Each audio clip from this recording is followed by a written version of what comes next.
Now from New Orleans out through Georgia, Alabama, we'll be watching this whole area to see some of those showers building our way, especially late tomorrow night and overnight into your Tuesday. Tuesday looks to be the rainier day out of the next couple of days for us. Coastal flood advisories are up. We've got coastal flood warnings and some gale watches up along the coastlines too. Now we may see those winds pick up tomorrow night for folks up in the mountains to the foothills, but most of us are going to be pretty dry going into your early morning. Notice tonight we have a few clouds in the mix.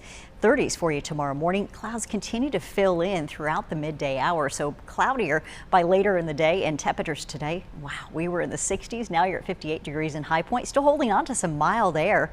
55 in Yadkinville, you're at 54 in North Wilkesboro. A really nice holiday for a lot of folks who got out there today to head to those afternoon church services. It was really pleasant. And then you've got temperatures that met 65 degrees today, just a little bit warmer than I forecast yesterday at 64. 66 though in Burlington, 65 across the board through Winston-Salem and Greensboro. Now 4 degrees was the record back on the state for morning lows in 1983 and a record high of 72 in 2015. So we have swung in both directions for this holiday. You're looking at 37 degrees as we go over early this morning. Tomorrow morning, some upper 30s to low 40s. Now there is a risk still late tomorrow that we're going to see some ponding on the roadways. We're going to get some rain showers that could be heavy at times. 1 to 2 inches look to be up in the mountains and western foothills. And in the Triad, we may see anywhere from a half an inch up to an inch, inch and a half, depending on whether or not we see a storm or two. And it does look limited when it comes to thunderstorm activity, but 1 or 2 can't be ruled out. You see the hour by hour forecast as we head through noon on your Christmas day. Your temperatures are in the upper 50s to low 60s. Some of our forecast models not in a full agreement as to when those showers may lift in over the southern Piedmont, but you might see a few sprinkles early part of the day. Right now we've got you conservatively in the upper 50s. I think some of that cloud cover may be hard to overcome, but we are expecting to see the clouds fill in throughout middle of the day. We'll lift in this warm front and eventually you'll see those temperatures continue to soar in Charlotte area in the low 60s, and rain chances also building right up along that corridor from the mountains into the western foothills. Continue to see scattered showers going on into your Tuesday. So temperatures at 38 degrees tomorrow morning to upper 30s in the mountains, and a few areas might even be in the low 40s. We've got temperatures throughout the day holding in the mid and upper 40s. We're expecting to see those showers arriving earlier and starting to really become more steady the later we head into the evening hours. So your rain chances and impact hours begin at noon there, and more impacts for folks as we develop later through the afternoon and evening in the foothills as well as the Piedmont Triad. Rain chances coming up from the upper 30s to near 59 late tomorrow afternoon, and it is cloudy much of the day with those 1 to 2 inches of rainfall likely. Soaking rains not out of the question, could cause some concerns for localized flooding going into your Tuesday. Here's that 7-day forecast, folks. You've got 60s on Wednesday and then dry Thursday and Friday. That's when we become chilly. Upper 40s return for us for afternoon highs. You're watching WXII 12. And now, the Modern Automotive Sports Report. We're here inside Bank of America Stadium, a Christmas Eve edition where the Carolina Panthers played host to the Green Bay Packers. Now, Carolina has been eliminated from playoff contention for several weeks, but there's still a lot at stake for this football team. Chris Tabor talked about it earlier in the week. The Panthers could play spoilers in keeping the Packers out of the postseason. A Christmas Eve edition, the Panthers and Packers. Carolina looking for back-to-back victories for the first time since December of last season, first quarter. Packers are on the move. A.J. Dillon's going to cap off a 7-play, 80-yard drive by plunging his way into the end zone. Green Bay leads 7-0. It was a huge contingent of Packers fans in the building Sunday afternoon. Ensuing Panthers possession. Bryce Young with a dime to Tommy Tremble, 30 yards on the play. That would move the sticks. Carolina would settle for a field goal to make it 7-3. Now remember Christmas Eve just last season. It was 20 degrees in Charlotte. A little different this year. We're in the 60s.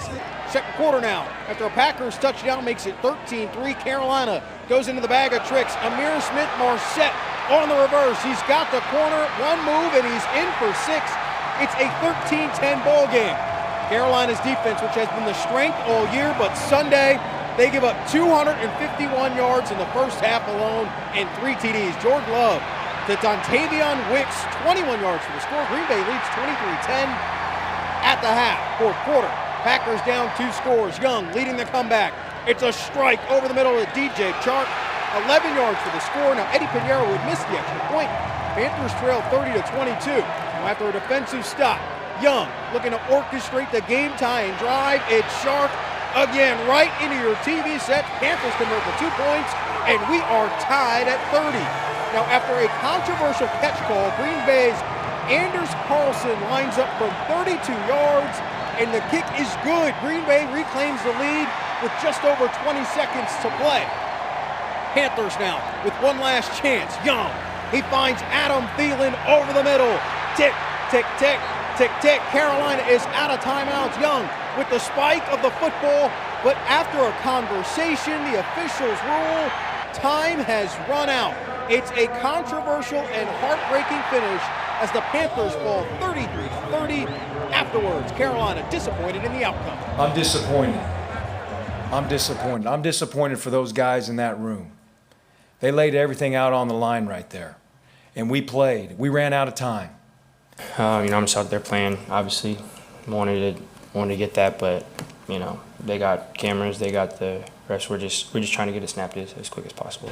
Buddy didn't catch the ball neither. It was some tough calls at the end of the game, but we had a chance to overcome it. We fell short, and that's pretty much all that. All we can do is just go out there and keep fighting. We fought to the end. Unfortunately, the clock ran out, and I feel like we had that game. And you could hear it in the locker room between the players and the coaches. The Panthers were extremely disappointed that they weren't able to come out with a victory. Chris Faber saying they just ran out of time. They got too far behind the 8 ball in the first half. They clawed their way back into things, but just did not have enough time to complete the comeback. But not to be lost in this performance was the performance of Bryce Young. It's his first career 300-yard passing game. Chris Tabor mentioned it.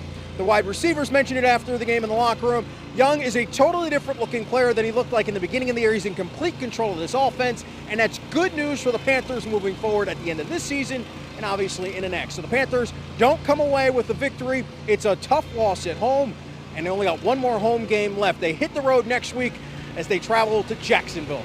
For now, reporting inside Bank of America Stadium, John Johnson, WXII 12 Sports.